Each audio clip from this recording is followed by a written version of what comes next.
Hello, this is Giovanca. Hello, Giovanca. It's DJ Gloss here from Sound Fusion Radio. How are you? Hello, I'm fine. How are you? Very well, thank you. Very well. Are you in Amsterdam at the moment? Yes, I'm at home in Amsterdam. Yeah. Oh, nice. Oh, good. Yep, I know Amsterdam fairly well and several other places in the Netherlands. I worked for a company that was partially Dutch, so I know it fairly well. Been there loads of times. So there you go. Can you speak Dutch as well? No, not really. But see, the thing is, Giovanca, that Dutch people speak such wonderful English that I never had to, and all these wonderful colleagues from the Netherlands and also listeners of the radio station from the Netherlands all talk better English than I do. So, yeah, I understand what you mean. So I never really had to, but there was I think about as far as I got was Hagelschlag actually on me toast. But there you go. Do you mind if I start asking you a few musical questions then? A few? A few musical questions. Do you mind if I start asking? Oh, no, not at all. Please do. Okay. Well, the first one, and obviously the one that I'm sure you get asked quite a lot, is how did you start out in music? What was your inspiration to start a career in music?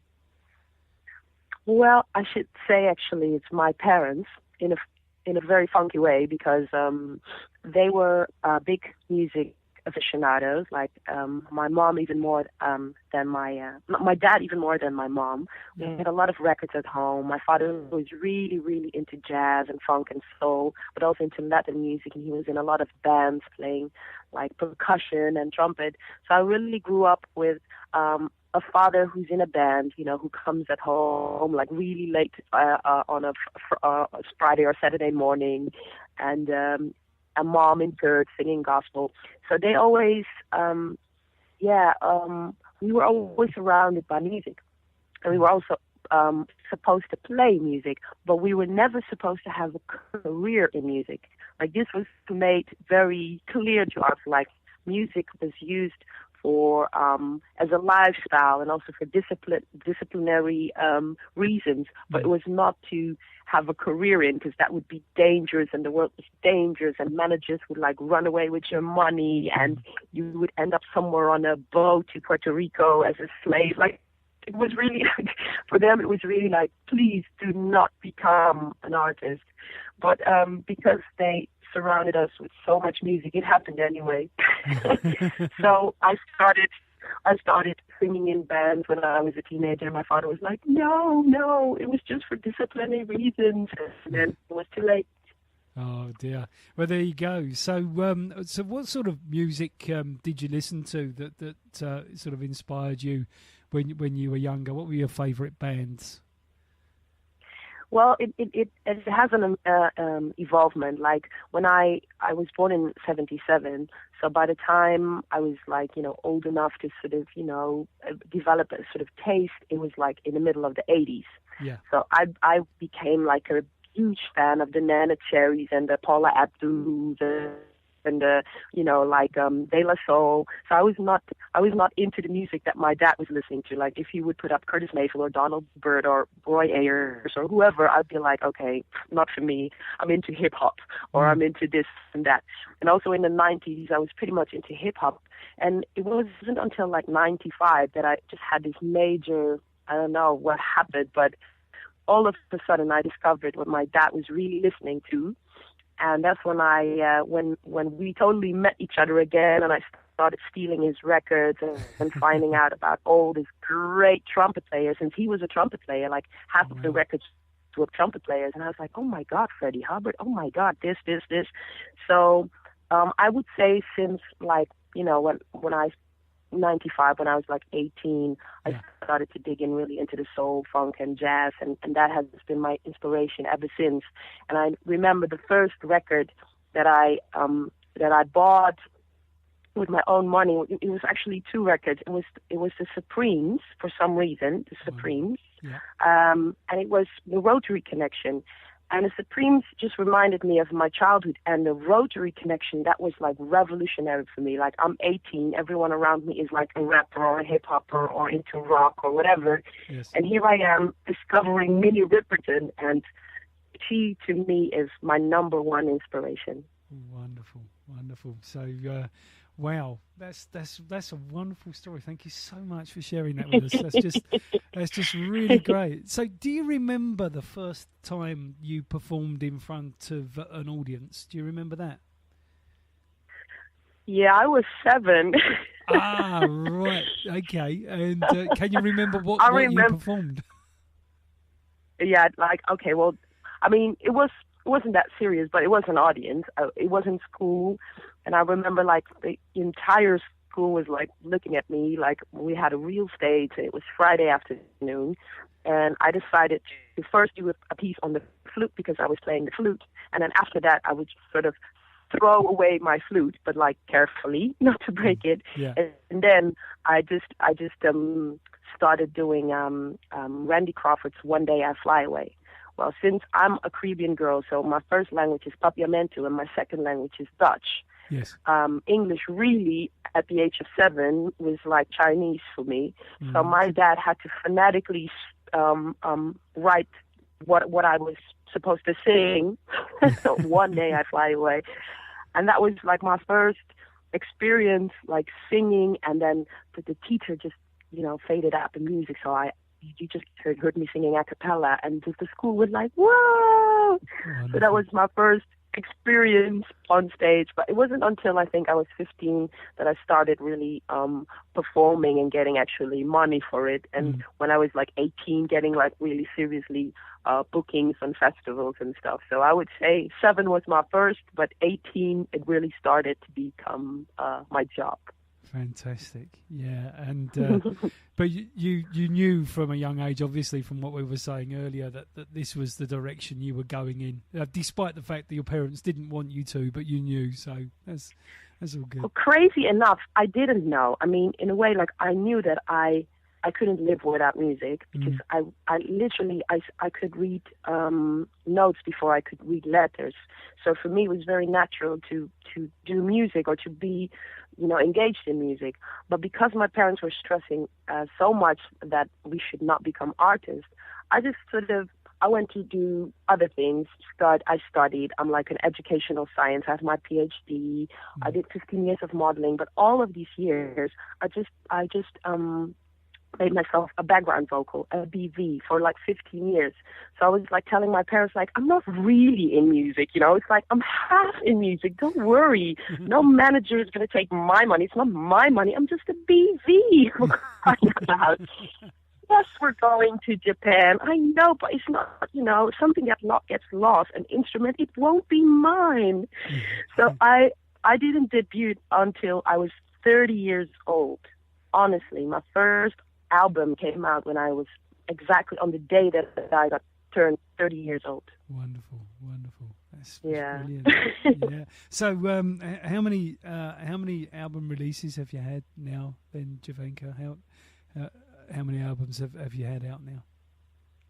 Well, I just released my third album in 2013, like in the fall. Yes, sir. I did some other albums as well, but like these are like I have 3 that's definitely my own, and now I'm doing a 4th one in Japan, which is a collaboration with a Japanese hip hop jazz orchestra that also did an album with, for example, Aloe Black, and some more, especially hip hop artists, and they're doing an album with me. Now we're mixing it up right now, mixing it down right now. Yeah. And so yeah, I have 3 albums in my name, and the 4th one is coming out in Asia and Europe. I think in this summer. Yeah. Wonderful. That's great. Can't wait to hear that. That's wonderful. And you're in the UK on the 15th, aren't you, at Music Connects? Yes, I am. Yeah, because we're going to be there. We're going to be in the audience watching you. So exciting. Yeah. Well, it's a wonderful venue and lineup. It's a very very personal venue, very sort of up front and close venue, which is nice. That's and it's one that we go to quite a lot. So what have you got lined up for us? If that's not giving away any trade secrets, what have you got lined up for us on the 15th?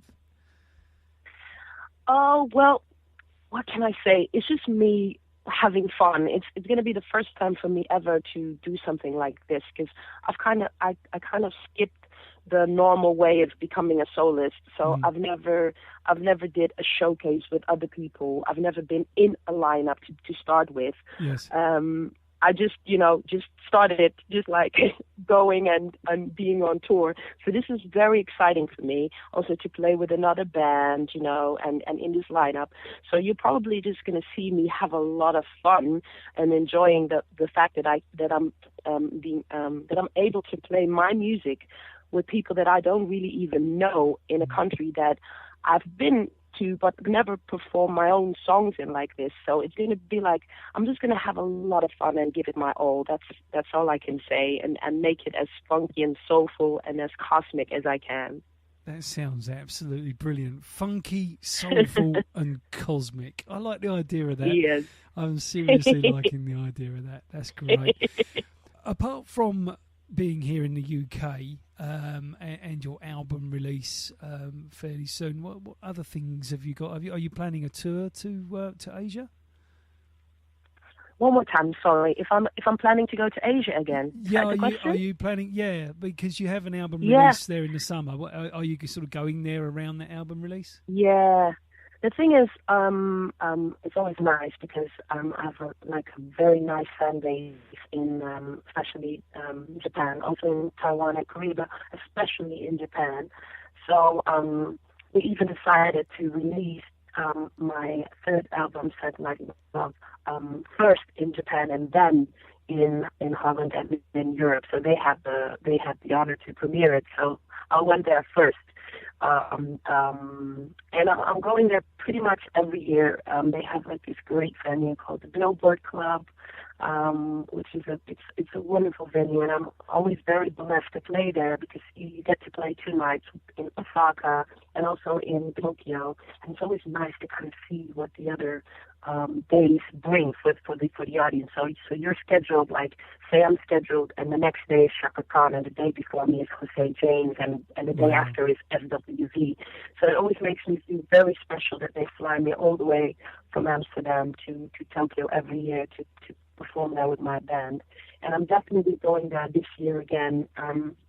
Also because I'm releasing this nice album with actually a Japanese band, so we're also doing a Japanese tour in the summer. So I'll definitely be going there again. Yeah. Wonderful. It sounds really great, and music taking you to see parts of the world that perhaps if you weren't in music you wouldn't get to see. So that must be very nice. That must be lovely.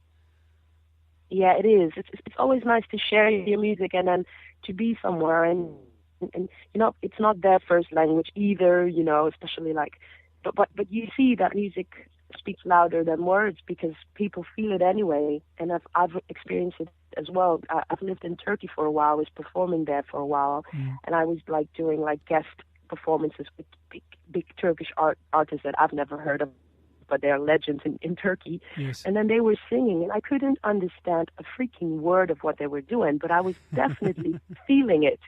I was like, wow, that's a deep song. I don't know what you're singing, but I hear it's deep. And so that's nice to be, one day you're in Japan, the other day you're on a Caribbean island, and then again you're in Tanzania, and you're doing the same music, or you're performing your art, and people are feeling it worldwide. Wonderful. That's crazy. That's really that's a gift for an artist, I think, to experience that.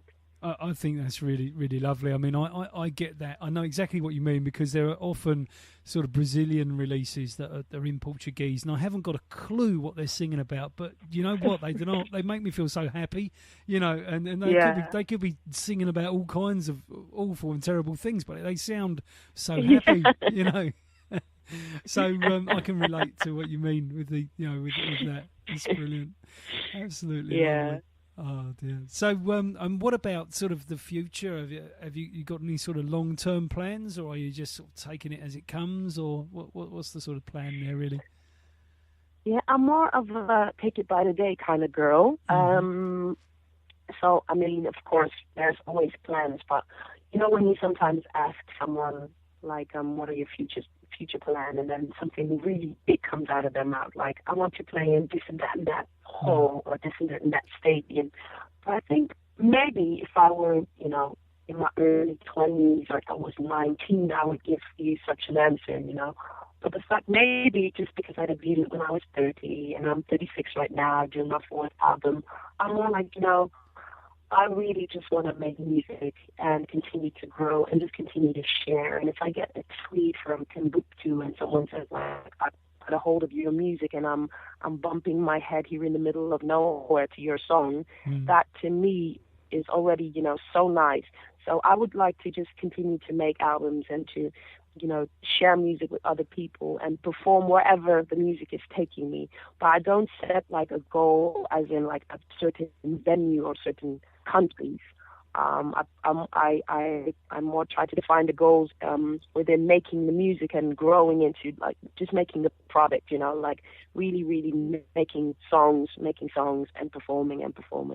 That's really what I want, and of course other people are thinking to me like, yeah, you should also have a TV career, and I have a radio show as well. So people want to, yeah, maybe you should do the radio in another country as well.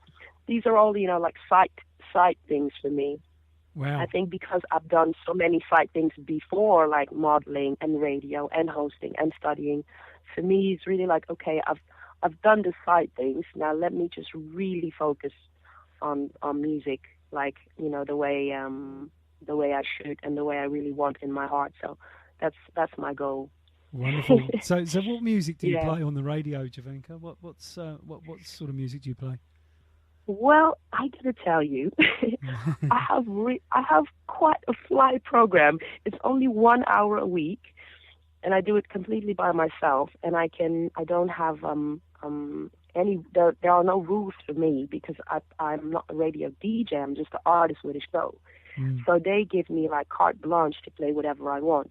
Okay. And it's called episodes of funk, soul, and jazz, and it's like every Monday night, Central European time, at 10 p.m. at night, and it's really nice because I get to play whatever I want. So I always make sure there's, you know, some super classic, let's say George Duke tunes, you know, for, you know, just to have some classics, Norman Connors, Phyllis Hyman, a lot of jazz people as well. But I also try to find like the pearls, you know, and just like hide them and then just drop something that nobody knows. I also play a lot of Brazilian tunes, and it's basically like, it's very funny because some people call me the female Giles of Holland, and then I always laugh because I'm like, oh, thank you. That's like, they have no idea what kind of a humongous compliment that is for me. I'm like, oh, am I the female child? Well, thank you. That's great. I'm not at all, but I mean, I think in Holland, you know, we don't have a lot of jazz radio stations. We don't have something like BBC Radio or whatever. So over here, you hear a lot of pop rock music. So can you imagine if someone all of a sudden hears I don't know, like a Phyllis Hyman track or an Angela Bofill track, they're like, what? Oh, this should be Giovanca because no one else is playing this crazy thing at this hour. And then, it's me. Well, we have quite a lot of listeners in the Netherlands for that very reason, because obviously we play that kind of music quite a lot. So and if you ever wanted to send us your 1 hour show here at Sound Fusion Radio, we'd love to air it. So there we go. Just an invitation there for you if you want to take it, but that's just an invitation. Yeah, would be nice. Would be nice. Well, we can take a recorded show and put it out for you on air, no problem at all. So please bear that in mind, and if you'd like to, all right, you know what station we are. So we're Sound Fusion Radio. Give us a shout, and we'll sort that out. That would be lovely. All right, it would be honoured definitely to do that. So it sounds like a great show, and I might have a listen in and see what you sound like. So that would be great. That'd be wonderful. Well, I was just going to ask you if you want to point your fans here at your social media, tell them where your websites are, the best place to sort of buy your tunes and interact with you. Please go ahead and do so. All right, okay, I will. So you guys are on Twitter as well with the Sound Fusion Radio. Yes, we are. Yeah, we and on Facebook too. If you want to come and find us in Facebook and friend us and give us a like, that we'd love that. That'd be wonderful. Thank you very much. Yeah. So, if you could tell the listeners how to find you on Facebook and your Twitter name and so on, if you then they'll know how to interact with you through the feature. Yeah. Okay, I will definitely. Well, thank you very much. Oh, thank you. It's been absolutely lovely, and it's just been great. Likewise. Wonderful. You have a wonderful day. I'm going to run. Oh, thank you. I'm going to run to the theaters now because I'm premiering in 2 days. I'm so freaking nervous. I have a theater to run that starts on February 7th, which is in 2 days. Like over until April 12th, where I'm doing this Satellite Love, but then in theaters for like a sitting audience in like very intimate theaters of like 300 to 500 people, where I also do like a tribute to the golden era of funk, soul, and jazz. You know, so I'm like, I have to go into the theaters now to do the Emerald City sequence of The Wizard of Oz. Do you know that? Yes, I do. Yeah, which is such a brilliant song that Quincy Jones made. It's absolutely ridiculous, and we're doing that in the show. Brilliant. And from The Wiz, isn't it? From The Wiz, the musical. It is. Yeah, brilliant. Oh, it's great. a brilliant song. So these are the things that I need to prep for the theater, and I'm supposed to be there already. So I'm going to run. Okay. Well, you have Thank a great you very day, much for your time and your questions. And thank you. And I'll make sure to find you guys on Twitter and on Facebook. Wonderful. Giovanca, you have a wonderful day, and I'll speak to you soon. And if I get a chance to see you at Music Connects, I'll say hi. But if not, we'll have enjoyed your performance, I can guarantee. You take care, and we'll speak soon. All right. Speak soon. Thank you. Bye. Thank you. Bye-bye. Bye.